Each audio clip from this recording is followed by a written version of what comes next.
High friends, welcome to our YouTube channel ज्याचं नाव आहे E Sanchi class. And today we are going to learn the poem 1.1. इयत्ता 10वीची कविता शिकतोय. A teenager's prayers which is written by J Moss. Friends, this is a motivational poem. It guides us how to live a human life. If we choose the right path, we can achieve a great success and we pass or we live this life happily and peacefully. So let us learn or explain the poem. Next. पहा, the title of the poem is A Teenager's Prayer. Teenagers म्हणजे असा वयोगट, साधारणतः age group जो असं आपल्याला म्हणता येईल 12-13 ते साधारणतः 18-19 या वयोगटातली जी मुलं मुली असतात त्यांना टीनेजर्स या नावानं संबोधलं जातं, म्हणजेच किशोरवयीन. मग यांच्या मनातील भावभावना काय असतील, यांना काय वाटत असेल, यांना सल्ले दिल्यानंतर काय होऊ शकतं, मग त्यांनी स्वतःचे निर्णय कसे घ्यावेत या संदर्भामध्ये या ठिकाणी मार्गदर्शन केलेलं आहे. बघूया आपण एक एक पॅराग्राफचा अर्थ पाहूया. Each day brings new beginnings, decision I must make. यामध्ये असं म्हटलेलं आहे, every day when we wake up and open our eyes, that day brings new thing before you. म्हणजे ज्या वेळेस तुम्ही दररोज डोळे उघडता, झोपेतून उठता, त्यावेळेला प्रत्येक दिवस हा तुमच्यासाठी काहीतरी नवीन घेऊन येत असतो. आणि I am the only one to choose the road that I will take. आणि you are the only one person to choose what is right and what is wrong. You are free to choose everything. म्हणजेच तुम्ही कोणतंही गोष्ट निवडायला स्वतंत्र आहात. मग काय होऊ शकतं बघूया नेक्स्ट पॅराग्राफमध्ये. I can choose to take the road of life. इथं कवयित्री अशी म्हणते J Morse, I can choose to take the road of life that leads to great success. मग तुमच्या जे काही मार्ग असतील, दररोजचे नवनवीन आव्हानं असतील, याच्यामधला एखादा असा रस्ता असेल, रोड असेल की जो तुम्हाला यशाच्या शिखराकडे घेऊन जाईल, यशस्वी बनवेल. किंवा or travel down the darken road. किंवा डार्कन रोड म्हणजेच याचा अर्थ अंधकारमय रस्ता, याचाच अर्थ अपयश. अपयशाकडे पण तो तुमचा रस्ता घेऊन जाईल. म्हणजे तुमच्याकडे अनेक मार्ग असतील. रोज डोळे उघडल्यानंतर एखादा मार्ग निवडलात यशाकडे जाईल, असा एखादा मार्ग असेल की तो अंधारमय जीवन म्हणजेच तुम्हाला अपयशाकडे घेऊन जाईल. दॅट लीड्स टू ग्रेट डिस्ट्रेसची, ज्याच्यामुळे तुम्हाला खूपच त्रास सहन करावा लागेल, यातना सहन कराव्या लागतील. डिस्ट्रेस म्हणजे दुःख, यातना भोगाव्या लागतील.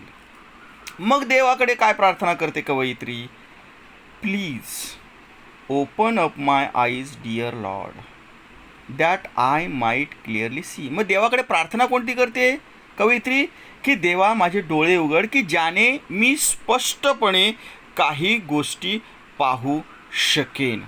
काय पाहायचं आहे आणि काय समजून घ्यायचं आहे कवयित्रीला, अशी दृष्टी दे मला. Help me stand for what is right. मला मदत कर की जे योग्य आहे, जे न्याय आहे, जे बरोबर आहे त्याच्यासोबत राहण्याची मला ताकद दे, सामर्थ्य दे, बुद्धी दे.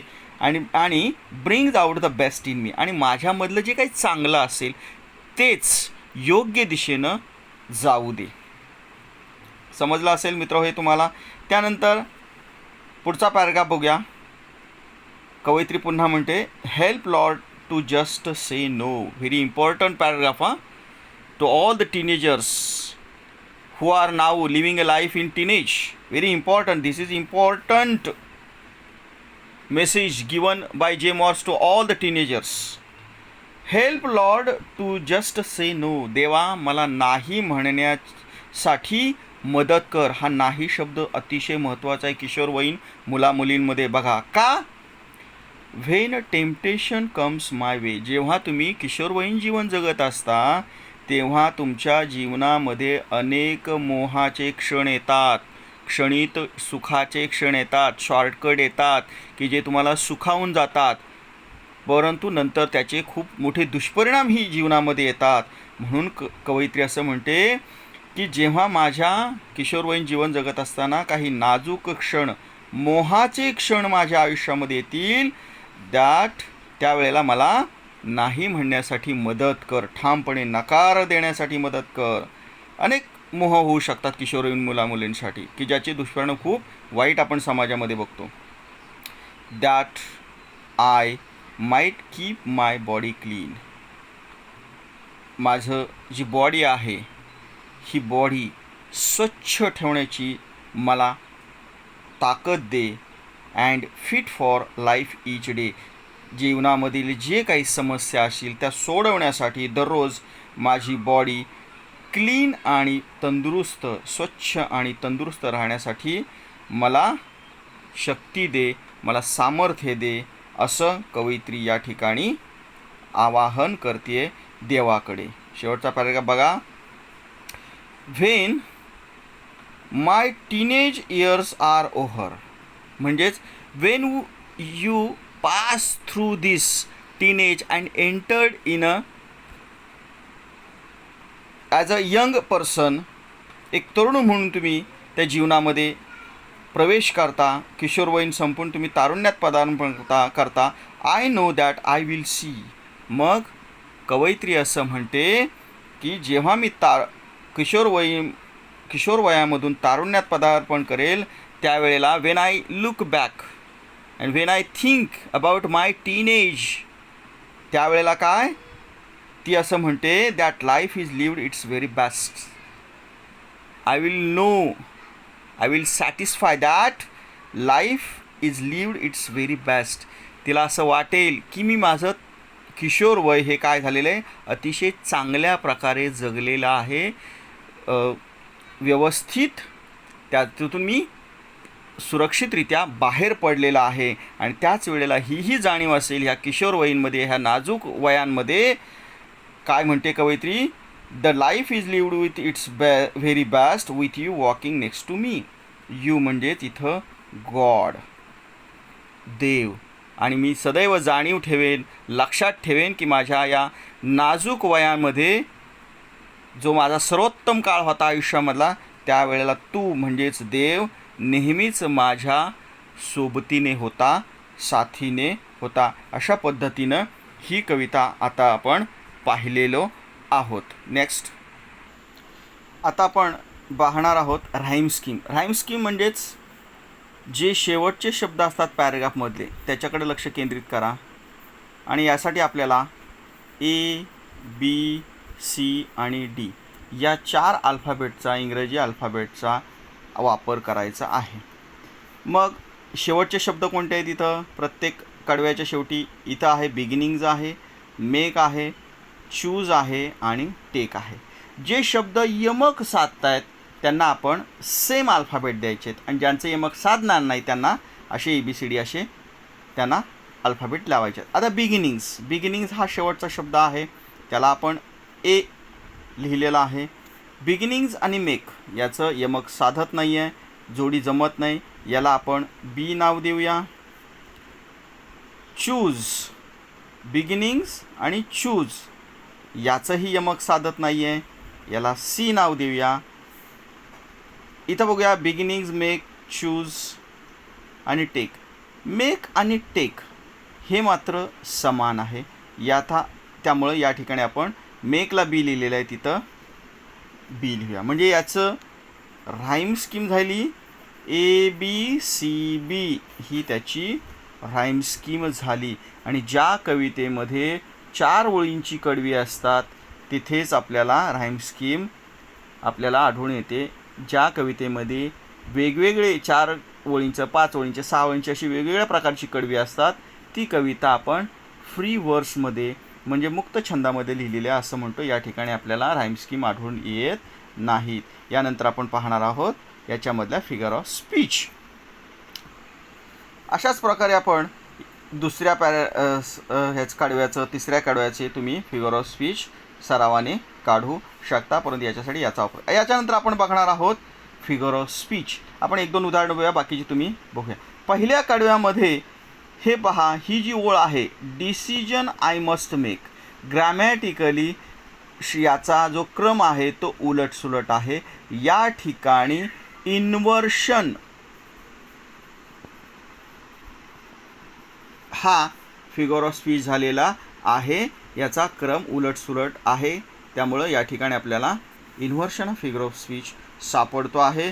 दुसरं आहे I can choose to take the road of life. जीवन आणि रोड मेटाफॉर काय म्हटलेलं आहे, जेव्हा दोन भिन्न गोष्टी वेगवेगळ्या नसून त्या एकच आहेत असं म्हटलं जातं त्यावेळेला मेटाफॉर. रोड आणि लाईफ यांना काय म्हटलेलं आहे, एकच या ठिकाणी संबोधलेलं आहे. या ठिकाणी मेटाफॉर हा अलंकार होतोय. त्यानंतर तिसरं बघूया, अपॉस्ट्रोफी. अपॉस्ट्रोफीचं आपल्याला काय म्हटलेलं आहे, व्याख्या काय म्हटलं आहे, ज्या ठिकाणी एखादी निर्जीव किंवा अस्तित्वात नसलेली गोष्ट सजीव आहे असं म्हणून तिथं विधान केलेलं असते किंवा बोललं जातं, त्यावेळेला अपॉस्ट्रोफी हा फिगर ऑफ स्पीच होतो. इथं बघा, please open up my eyes dear lord. ही एक काल्पनिक गोष्ट आहे, अनुपस्थित आहे, पण त्याच्याशी आपण बोलतोय, आपल्यासोबत आहे असं म्हणून या ठिकाणी होतोय अपॉस्ट्रोफी हा अलंकार या ठिकाणी होतोय. आणखी एखादा दुसरा असेल तर तुम्ही शोधा आणि तोही पार्ट आपण चांगल्या प्रकारे समजून घेऊ शकतो. नेक्स्ट मित्रांनो, या ठिकाणी आत्ताच आपण पाहिलेल्या कवितेचं ॲप्रिसिएशन दिलेलं आहे. अतिशय महत्त्वाचा हा प्रश्न आहे. क्वेश्चन नंबर 3B मध्ये 5 मार्कासाठी हा प्रश्न विचारला जातो आणि याच्यामध्ये पुढील 5 पॉईंट्समध्ये आपल्याला या कवितेचे ॲप्रिसिएशन लिहायचं असतं. तर 1 बाय 1 बघूया. पहिल्यांदा आहे टायटल. टायटल म्हणजे काय करायचं आपल्याला, या कवितेमध्ये ती दिलेली कविता आहे तिचं आपल्याला टायटल लिहायचं. टायटल म्हणजे शीर्षक. कसं लिहिणार पूर्ण वाक्यामध्ये, the title of the poem is teenagers prayer. A teenagers prayer हे टायटल लिहिलेलं आहे, याला मार्क आहेत अर्धा. यानंतर दुसरा पॉइंट आहे पोएट ऑर पोएट्स. ही कविता कोणी लिहिली, तो कवी किंवा कवयित्रीचं नाव. आपल्याला माहिती आहे ही कविता कोणी लिहिलेली आहे, आपण लक्षात ठेवायचं आहे. This poem is written by जे मॉर्स. या कवयित्रीनं हे लिहिलेलं आहे, याला आपल्याला मिळणार आहे अर्धा मार्क. त्यानंतर राईम स्कीम. मी मगाशी तुम्हाला सांगितलेलंच आहे राईम स्कीम कशी ओळखायची. या कवितेमध्ये राईम स्कीम असेल तर ABCD हे 4 अल्फाबेट वापरायचे, नसेल तर ती सरळ कविता फ्रीवर्समध्ये असं म्हणून तिथं एक वाक्य सांगायचं. पण या कवितेमध्ये आपल्याला आणि कोणत्याही एकाच कडव्याचं स्टांजाचे आपल्याला राईम स्कीम लिहायची आहे. मी इथं ABCB ही राईम स्कीम लिहिलेली आहे. यानंतर पुढचा प्रकार फिगर ऑफ स्पीच. हा तुम्हाला 1 मार्काला आहे. यानंतर figure of speech. Figure of speech आपल्याला फक्त कोणतं फिगर ऑफ स्पीच आलेलं आहे ते लिहायचं आहे, त्याचं उदाहरण लिहायचं नाही. पण तुम्हाला जर स्कोरिंग हवी असेल, तुम्ही जर 80 पैकी अबाव 70च्या वर जात असाल तर तुम्ही उदाहरण दिलं तर अति उत्तम असं मी म्हणेन. परंतु आपल्याला सर्वसाधारणपणे इथं फक्त त्याचं नाव लिहायचं आहे. मी कोणतंही एक नाव लिहायचं. मी इथं साधारणतः आपले 2-4 आहेत, त्यापैकी 2 नावं लिहिलेत, एक लिहिलं तरी चालतं. एक म्हणजे इन्व्हर्शन, दुसरं म्हणजे मेटाफॉर. कुठलंही एक फिगर ऑफ स्पीचचं नाव लिहायचं आहे, याला 1 मार्क आहे. त्यानंतर थीम किंवा सेंट्रल आयडिया, मध्यवर्ती कल्पना काय आहे कवितेची, हे आपल्याला 2-4 ओळीमध्ये स्पष्ट करून सांगायचं असतं. मी पहा एक्सप्लेन करून सांगतोय. The theme of the poem is. कवितेची थीम कोणती आहे, अ टीनेजर्स डिलेमा. डिलेमा म्हणजेच द्विधा मनस्थिती. काय करावं, काय करू नये, काय निवडावं, काय निवडू नये, ही जी अवस्था असते मनाची त्याला डिलेमा असं म्हणतात. द्विधा मनस्थिती. कशामुळे द्विधा मनस्थिती झालेली आहे, dilemma about making right decision. Right decision म्हणजेच योग्य निर्णय कोणता घ्यावा याची द्विधा मनस्थिती कवयित्रीची किंवा टीनेजरची, त्या किशोरवयीन मुलाची किंवा मुलीची झालेली आहे. त्यामुळे काय करतोय, किशोरवयीन म्हणजेच तो मुलगा असू शकेल किंवा मुलगी असू शकेल, म्हणून इथं ही आणि शी वापरलेला आहे. He or she ask God to help to choose right path. त्यामुळं तो किंवा ती देवाकडे योग्य मार्ग निवडण्याचं मदत मागत आहे. नाहीतर काय होईल, अ रॉंग स्टेप, एक चुकीचं पाऊल. रॉंग स्टेप म्हणजे चुकीचं पाऊल. रॉंग स्टेप मे रुईन, रुईन म्हणजे नाश करणे, विनाश करणे. हिज किंवा हर लाईफ, एक चुकीचा निर्णय त्याचं किंवा तिचं आयुष्य उद्ध्वस्त करून टाकेल. म्हणून so he or she wants God's support and advice. या कवितेमध्ये देवाचा आधार आणि सल्ला त्या टीनेजरनं मागितलेला आहे. आणि हे आपल्याला येतं 2 मार्काला. अशा प्रकारे 2, 3, 4 आणि 5 असे मार्क आपले झालेले आहेत. पूर्ण वाक्यामध्ये इथं पण लिहायचं आहे. Rhyme schema in this poem is ABCB and figure of speech in this poem is, असं पूर्ण वाक्यामध्ये लिहा. 1 मार्काला आहे, हे 2 मार्काला आहे. So friends, today we have learn about the explanation और about teenagers prayer. If you have any doubt, you can write to me in the comment box. Don't forget to like, share and subscribe this channel. Till then, thank you.